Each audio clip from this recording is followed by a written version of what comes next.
Previously on T-Man 978. Has the little communicator thing like they've been having since the beginning. Black, green, and yellow like has been the trend for this. There is his specialized logo. He has T-Man 978 Chill Review. Alright, if I buy this, which I'm probably gonna do, it's not gonna get all the way home, so here he is in his packaging. That's what that looks like. And here's this. Here is this bio in multiple languages because everybody's getting cheap nowadays. And here are the other people you can buy. For the people who watch me faithfully as I upload, thank you for doing that. First of all. But yeah, I took another hiatus. I've been doing that for the past couple of years. Past couple of years after this pandemic have been like, bleh. So there's no like real reason besides wanting to play video games or just being tired when I get home from my actual job. Because this channel, it's not popular enough for me to just be doing videos and making money off of that. But anyhow, for the new people, thank you. I mostly review Transformers, G.I. Joe, and Marvel Legends. Those are the main things I collect. But when I see something cool looking, because I love video games, if I see something cool enough, or it looks cool enough, I buy that as well. And I also get random anime stuff and random import things that have a lot of articulation. That's what I love on my channel. That's what I love. Articulation. And this has a lot of it. Anywho, hello everyone. T-Man 978. Right now we're going to be taking a look at Sonic the Hedgehog 2. I guess this would be one of their like more deluxe figures. Sonic the Hedgehog. Did I say Sonic the Hedgehog 2? I meant 3. Sonic the Hedgehog 3. Sonic. Here he is from every angle. He has the movie proportions and whatnot. He looks super video game accurate. Thank goodness. Because that first one did not. It was a friggin' monster. Or Ugly Sonic as he's now known, unfortunately. Or affectionately. These are done by Jakks Pacific. And just like they did with those Mario movie figures, they gave him the transparent eye covers with the irises behind that. So when you do this, it's almost like a 3D effect where the eyes follow a certain way. His mouth is on one side, as you can see, and they also put like transparent pieces into his quills to make it look more realistic. If his quills were painted, that probably would have been a better effect. But he is just solid plastic in most areas, besides these gloves, possibly. Of course, the mouth, nose, and inside the ears, the chest, but most of the, and the white on, no, the red on these shoes. But the rest of this thing is just straight up unpainted plastic. But let's get into some of this articulation. The weakest articulation is the head. For whatever reason, they have not developed any type of ball hinge or dumbbell joint system. I guess because they know that these are probably mostly geared towards kids, and kids would pop the heads off. But the head is just on a ball joint. So the stem is very short, so you only get like a limited range on what you can do. And because these spikes are like so stiff, if you have his arm up, if the spikes hit the arm, it's gonna knock it down a little bit. And now that I have it in this light, to me, in my eyes, the body blue looks a little bit darker, like a tiny bit darker than the head. But that could just be my eyes playing tricks on me. But to let you see, he does have the 3 spikes on his back. But here's something I was shocked about. Butterfly joints. They didn't even do this with the Mario movie figures. The arms can crunch in depending on how you have this ball rotated. They can crunch in that much, which is good.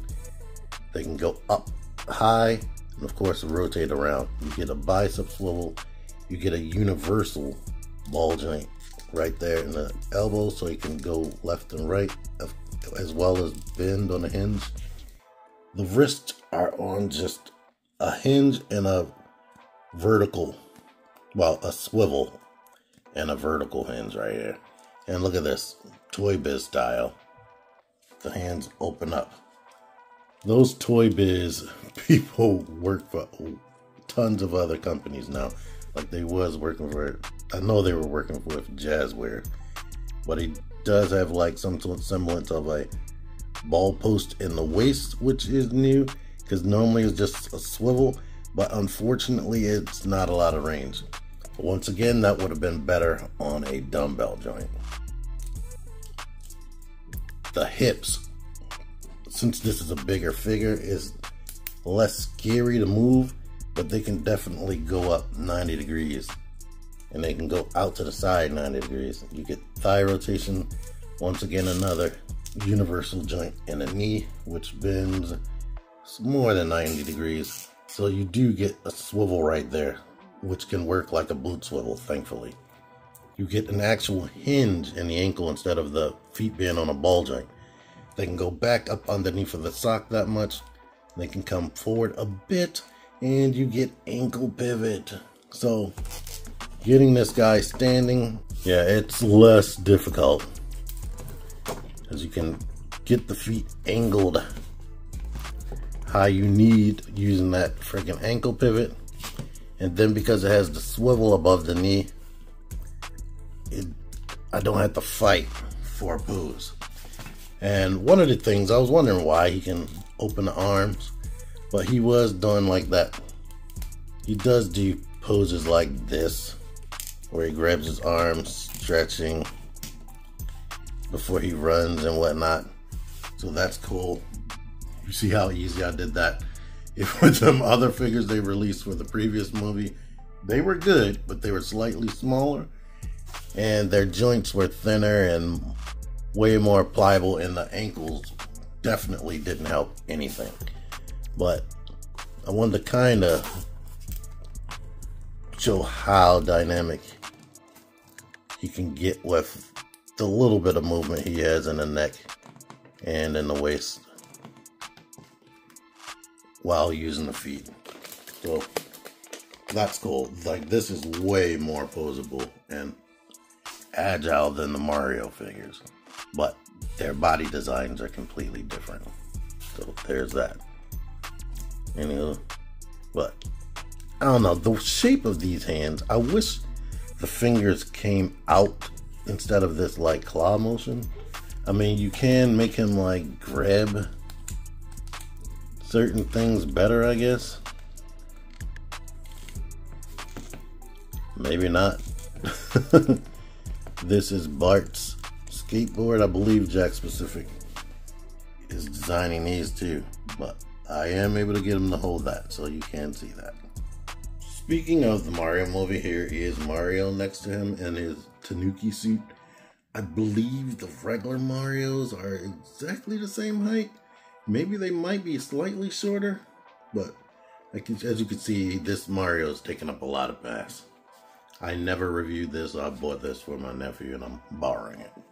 But I did review the regular Mario, Luigi, and maybe Toad. I think I bought all of them at once.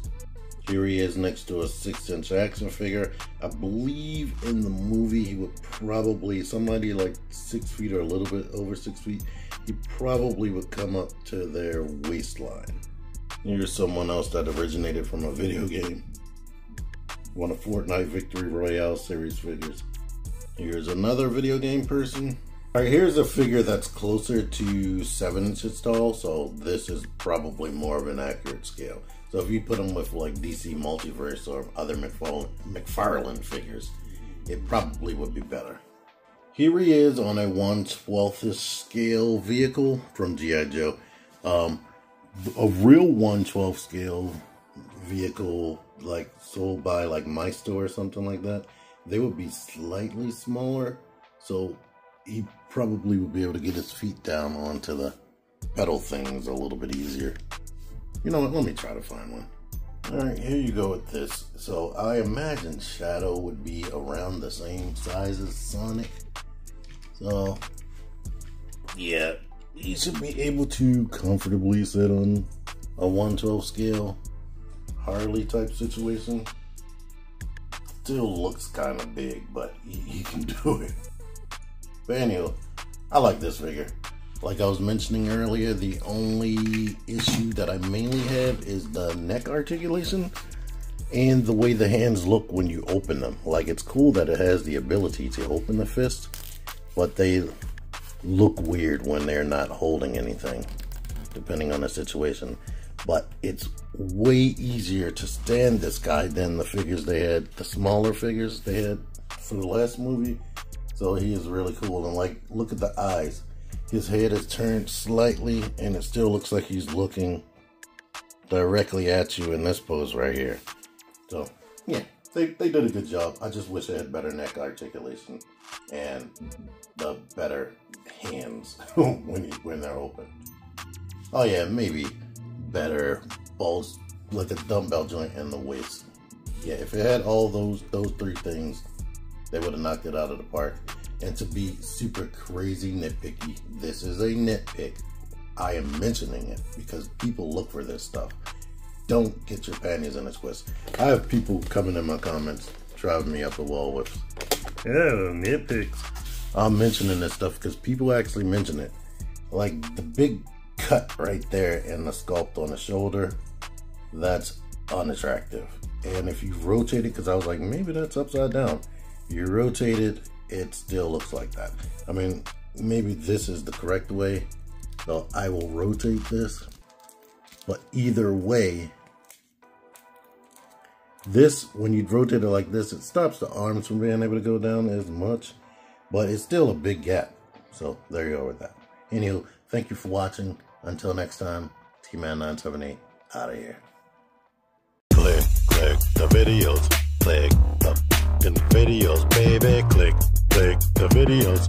You should really click these videos, click the videos, click those videos, baby, click the videos. You really should